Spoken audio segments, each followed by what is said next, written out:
This discussion will explore Paul's prayer in Philippians 1:9-11 from the perspective of ancient Hebrew thought. We need to move away from Greek-influenced ideas like abstract philosophy, individual rationalism, or metaphysical dualism, and instead base our understanding on the concrete, relational, and covenantal worldview of ancient Israel to grasp what Paul was communicating to his audience. As a reminder to our listeners, ancient Hebrew thought emphasizes God's covenant relationship with his people, communal identity, practical righteousness, and a holistic integration of heart, action, and worship. In ancient Hebrew thought, prayer is not just a personal or intellectual exercise, but a communal act of aligning oneself and others with God's covenant purposes. Paul, as a Jewish Pharisee scholar trained in the Hebrew Scriptures, would have been deeply immersed in this mindset, even while writing in Greek to a Gentile audience. Paul writes to the Philippian church from prison, expressing his strong affection for this community that has partnered with him in the gospel. His prayer shows his desire for the Philippians to embody the covenant faithfulness of Israel, now fulfilled in the Messiah, Yeshua, into whom the Gentiles have been grafted. Let's look at verse 9 where Paul writes, "And this is my prayer, that your love may abound more and more in knowledge and depth of insight." In Hebrew thought, chesed, which relates to love, is not primarily an emotion, but a steadfast, covenant-based commitment to God and others. Chesed includes loyalty, mercy, and active care within the covenant community, grounded in God's faithful love for Israel, as seen in Deuteronomy 7:9. Therefore, Paul's prayer that the Philippians' their love for God and each other, would abound more and more suggests a lively, overflowing faithfulness that grows stronger, like a river swelling beyond its banks. In Hebrew thought, chokhmah, the concept of wisdom, and binah, understanding, align with the phrase in knowledge and depth of insight. Chokhmah is practical rather than speculative. It's the skill of living rightly in God's world, as seen in Proverbs 1:2-7. Binah involves perceiving and discerning God's ways, often connected to Torah observance in Psalm 119:34. For Paul, this knowledge is not abstract Greek gnosis, but a relational knowing of God through his covenant, as in Hosea 6:6, which states, "I desire mercy, not sacrifice, and acknowledgement of God rather than burnt offerings." Therefore, the importance of Paul praying that the Philippians' covenant love grows in alignment with God's revealed will, enabling them to live wisely within the community of faith. From a Hebrew perspective, this verse echoes the Shema in Deuteronomy 6:4-5, which urges Israel to love God with heart, vitality, and strength. Paul extends this to the Philippian believers, praying that their love is guided by a deep, Torah-like understanding of God's purposes, promoting communal harmony and faithfulness. Let's examine verse 10 next, where Paul writes, "So that you may be able to discern what is best and may be pure and blameless for the day of Christ." The purpose of this love, rooted in wisdom, is to recognize what is best. In Hebrew thought, tsedeq, which means choosing the path of righteousness, aligns discernment with God's covenant statutes and leads to life, as shown in Deuteronomy 30:15-20.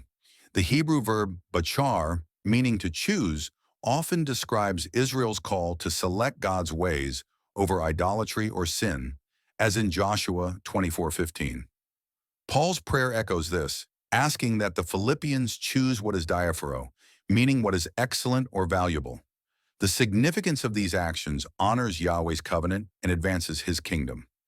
In Hebrew thought, tamim signifies being pure and blameless, and is often translated as blameless or wholehearted, as seen in Genesis 17:1 and Psalm 15:2. Tamim describes integrity and undivided loyalty to God, living in a way that reflects his holiness within the covenant community.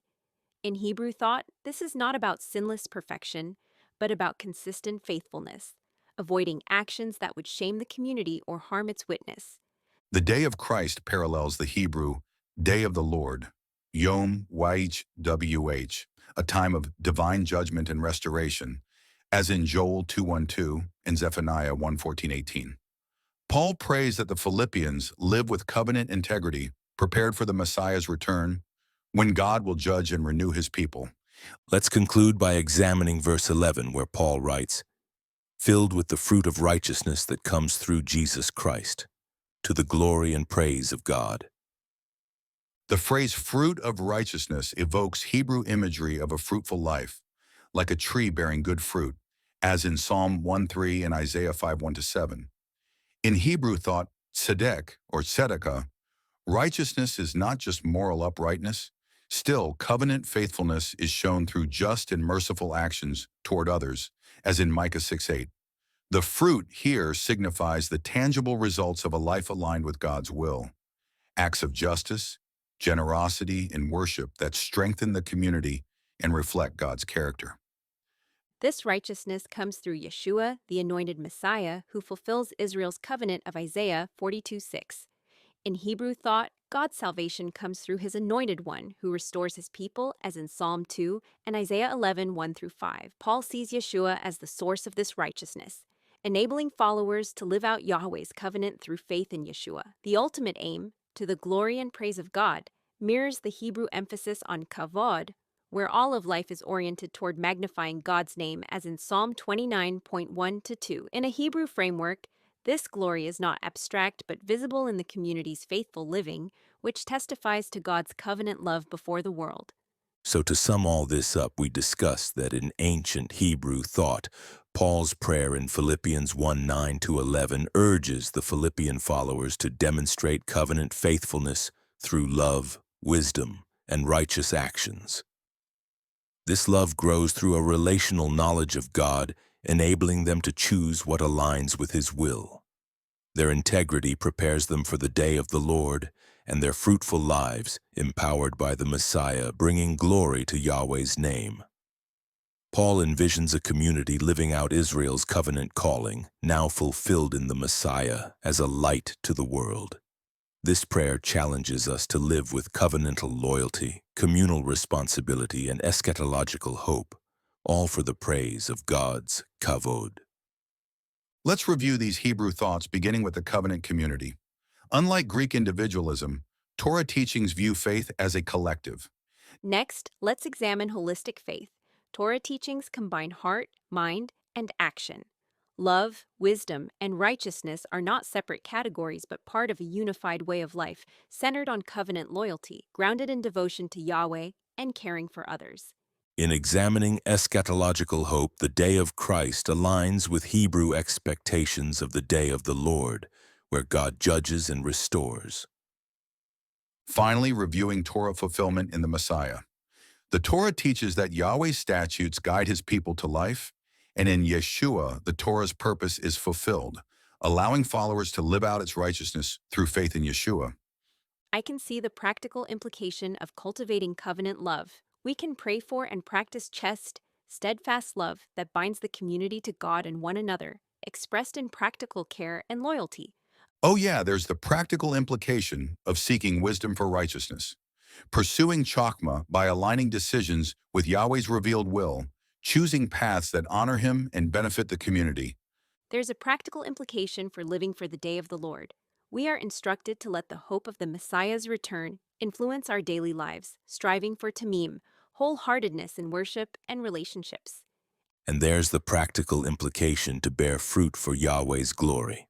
We are instructed to trust in the Messiah to produce tzedakah in our lives, reflecting Yahweh's justice and mercy in ways that draw others to him. If you, listeners, have areas of interest you'd like to explore further, questions or comments, please let us know.